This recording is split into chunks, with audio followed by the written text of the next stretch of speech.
ህይወት እንደኔ የምትፈትነው ሰው ግን በዚህ ምድር ላይ እውነት አለ? መላው ህይወቴ ፈተና በፈተና ሆኖ እየተቸገርኩኝ ነው። በህይወቴ ካሉብኝ ፈተናዎች እንዴት አድርጌ ልውጣ? እንዴትስ አድርጌ ልለፍ? እውነት ለማለፍ ብሞክርስ ይሄ አሁን ያለውበት ነገር ግን ያልፋል? የሚሉ ጥያቄዎች በውስጣችሁ ካሉ ለሁሉም ጥያቄዎች በዚህ ቪዲዮ ላይ ምላሽ አለ፣ ተከታተሉት። መኖር፣ በህይወት መቆየት፣ መሰንበት፣ በምድር ላይ መመላለስ በራሱ ፈተና ነው። ነገር ግን ፈተና ወይም የመኖራችን ማረጋገጫ ስለመሆኑ የምናውቀው እኛ ነን። የትኛውም በመኖራችን የሚገጥመን መሰናክል መራመድ ስለምንችልና ከአንዱ እርከን ወደ ሌላኛው ለመሻገር ማለፍ ያለብን መመዘኛ ነው። በህይወት ያለና ስለመኖሩ ቅንጣት ጥርጣሬ የሌለው ሰው መቼም ለፈተና አዲስ ሊሆን አይችልም። የትኛውም ፈተና በዘርፉ ያለንን አቅምና ዕውቀት ይመዝናል እንጂ በቀጣይ በህይወት ስለመኖራችን ማረጋገጫ አይሰጠንም። እንደማንኛውም የተለመደ ፈተና እንፈተናለን፣ እናልፋለን፣ ቀጥሎ ይመጣል የተባለውን የህይወት ደረጃ እንቀላቀላለን። አዎ፣ ካለፍከው ፈተና አይበልጥም ነው ምለው። ለዛሬው ፈተና ለብቃት ስንት ፈተናዎችን እንዳለፍክ አስታውስ። ገና ከጅምሩ ትምህርት ስትጀምር በትንሹ ከትምህርታዊ ፈተናዎች ጋር ተላምደሃል። በሂደትም ብዙ የሚባሉ ትምህርታዊና ማህበረሰባዊ ፈተናዎችን ተሻግረሃል። ወድቀሃል፣ ዳግም ተነስተሃል። ተሰብረሃል፣ ራስህን ጠግነህ ዳግም ብቁ ሆነህ ተገኝተሃል። ራስ ላይ የገዛ ህይወት ላይ መወሰን እንደምትችል በተግባርም አሳይተሃል። በዚህም የአመታት ውጣ ውረድ ማለፍ ስለቻልክ ለተሻለው ፈተና ብቁ ስለሆንክ ለሀገር አቀፍ ፈተና በቅተሃል።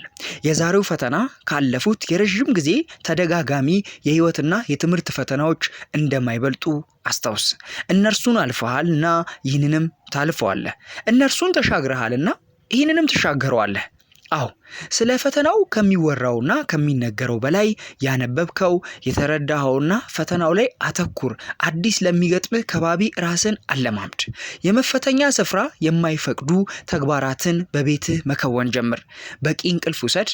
በአካል በስነ ልቦና ራስህን ዝግጁ አድርግ። ከሚረብሹህና ከሚያስፈራሩ ትርክቶች ራስህን አርቅ። ነፃ ለመሆን ለመረጋጋት ሞክር። እንዳለፍከው የትኛውን ፈተና ይህንንም እንደምታልፈው እርግጠኛ ሁን። በራስህ ተማመን፣ በአምላክህ እመን፣ አብሮነቱን አስብ። አዎ፣ አንቺም ካሸነፍሽው ፈተና አይበልጥም። ከተሰጠው የተለየ ትኩረትና ጊዜ ውጪ በጣም ከባድና የማይሰራ ፈተና አትጠብቂ።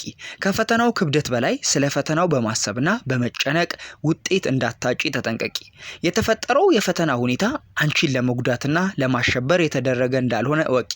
ነገሮች ከባድ የሚሆኑት ራሳችንን ለራሳችን በምንነግረው የሚያሸብር ወሬ እንጂ ባለው እውነታ እንዳልሆነ መረዳት ያስፈልጋል።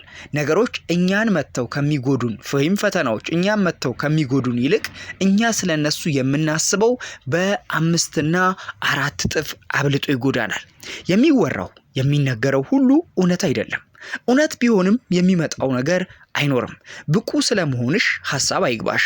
ስለመቻልሽ አትጠራጠሪ። መፍጠር ስለምትችዩ አማራጮች አትጨነቂ። ከተሰጠው ትኩረትና ከሚወራ ወሬ ባሻገር የተለየ የህይወት ፈተና የመኖርና ያለመኖር መመዘኛ እንደማትወስጂ አስቢ። ለምን እንደዚህ ሆነ ከሚለው ይህንን አደርጋለሁ፣ በዚህ በኩልም አልፈዋለሁ በሚል የመሻገሪያ ሐሳብ ራስሽን አዘጋጂ። ድጋሚ አስታውሺ፣ ካለፍሻቸው ጥለሻቸው ከመጣሽው የህይወትና መደበኛ የትምህርት ፈተናዎች አይበልጥምና በእርግጥም ታልፊዋለሽ፣ ትሻገሪዋለሽ። ነገር ግን ሁል ጊዜም ፈተና ሲመጣ ባለፈው ያለፍነው ሳይሆን የምናስበው አሁን የመጣው በጣም ከባድ እንደሆነ ነው ስለማናውቀው። በአምላክሽ መኚ፣ አብሮነቱን አስቢ፣ በርቺ፣ ተበራቺ። ፈተናውን ታልፊያለሽ።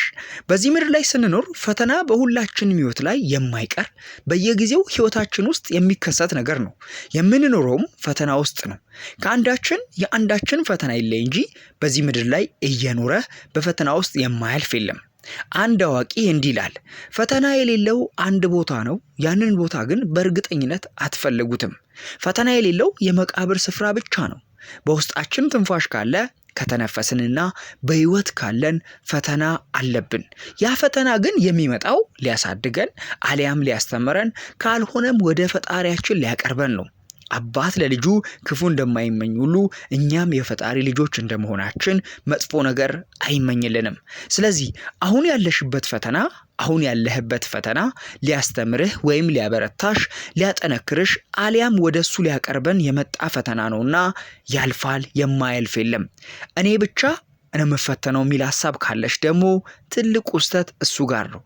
ሁሉም በየግሉ የአንዱ ይለያይ እንጂ ይብዛም ይነስ ይደግም አይደግም ሁሉም በህይወቱ ፈተና አለው። በቤተሰብ ህይወቱ፣ በስራ ህይወቱ፣ በሪሌሽንሺፑ በሁሉም ፈተና አለ።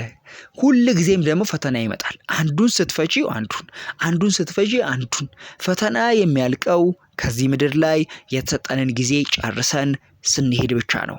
ፈተና ከመጣ ወደጂው ያሳድግሻል ወይ ያስተምርሻል ወይ ደግሞ ከፍ ያደርግሻል። ከዛ የተሻለ ፈተና እስኪመጣ ድረስ ይህንን ፈተና አለፊ። ይህን ስታልፊ ደግሞ ከፍ ያለ የተሻለ ፈተና ይመጣል።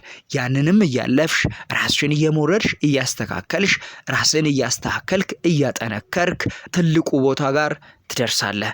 ፈተናው የመጣው ሊያበረታሽ ነው። በርቺበት። ሊያጠነክር ነው። ጠንክርበት።